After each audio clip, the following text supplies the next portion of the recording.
Drugs free Mangaluru ಮಾಡುವ ನಿಟ್ಟಿನಲ್ಲಿ Mangaluru CCB ಪೊಲೀಸರು ನಡೆಸಿದ ಕಾರ್ಯಾಚರಣೆಯಲ್ಲಿ ಮಾದಕ ವಸ್ತುವಾದ ಎಂಡಿಎಂಎ ಸಿಂಥೆಟಿಕ್ ಡ್ರಗ್ಸ್ ಅನ್ನ ಮಾರಾಟ ಮಾಡುತ್ತಿದ್ದ ಮೂವರು ಡ್ರಗ್ ಪೆಡ್ಲರ್ಗಳನ್ನ ಉಳ್ಳಾಲ ಪೊಲೀಸ್ ಠಾಣಾ ವ್ಯಾಪ್ತಿಯ ತಲ್ಪಾಡಿ ಗ್ರಾಮದ ತಲ್ಪಾಡಿ ದೇವಿಪುರ ರಸ್ತೆಯಲ್ಲಿನ ತಚ್ಚಾಣಿ ಪರಿಸರದಲ್ಲಿ ಬಂಧಿಸಲಾಗಿದೆ. ಬಂಧಿತ ಮೂವರು ಸಜಿಪಮುನ್ನೂರು ಗ್ರಾಮದವರಾಗಿದ್ದು ನಂದಾವರ ಬಸ್ತಿಗುಡ್ಡೆ ಹೌಸ್ ನಿವಾಸಿ, ಪ್ರಸ್ತುತ ಉಳ್ಳಾಲ ಹಳೆಕೋಟೆಯಲ್ಲಿ ವಾಸವಾಗಿದ್ದ ಮೊಹಮ್ಮದ್ ಹಫೀಜ್ ಯಾನೆ ಅಪ್ಪಿ, ನಂದಾವರ ನಿವಾಸಿ ಅಮೀರ್ ಯಾನೆ ಅಮ್ಮಿ, ದಾಸರಗುಡ್ಡೆ ಪ್ರಸ್ತುತ ಹಳೆ ಅಂಗಡಿ ಸಂತೆಕಟ್ಟೆ ಮಸೀದಿ ಬಳಿ ನಿವಾಸಿ ಜಾಕಿರ್ ಹುಸೇನ್ ಯಾನೆ ತಾಚಿ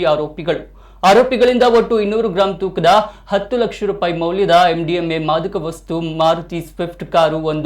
70,000 ರೂಪಾಯಿ ಮೌಲ್ಯದ 3 ಮೊಬೈಲ್ ಫೋನ್ಗಳು, ಡಿಜಿಟಲ್ ತೂಕ ಮಾಪನವನ್ನು ವಶಪಡಿಸಿಕೊಳ್ಳಲಾಗಿದೆ. ವಶಪಡಿಸಿಕೊಂಡ ಸೊತ್ತುಗಳ ಒಟ್ಟು ಮೌಲ್ಯ 15,70,500 ರೂಪಾಯಿ ಅಂದಾಜಿಸಲಾಗಿದ್ದು, ಈ ಮಾದಕ ವಸ್ತು ಮಾರಾಟ ಜಾಲದಲ್ಲಿ ಇನ್ನೂ ಹಲವರು ಭಾಗಿಯಾಗಿದ್ದು ಅವರ ಪತ್ತೆ ಕಾರ್ಯ ಮುಂದುವರೆದಿದೆ.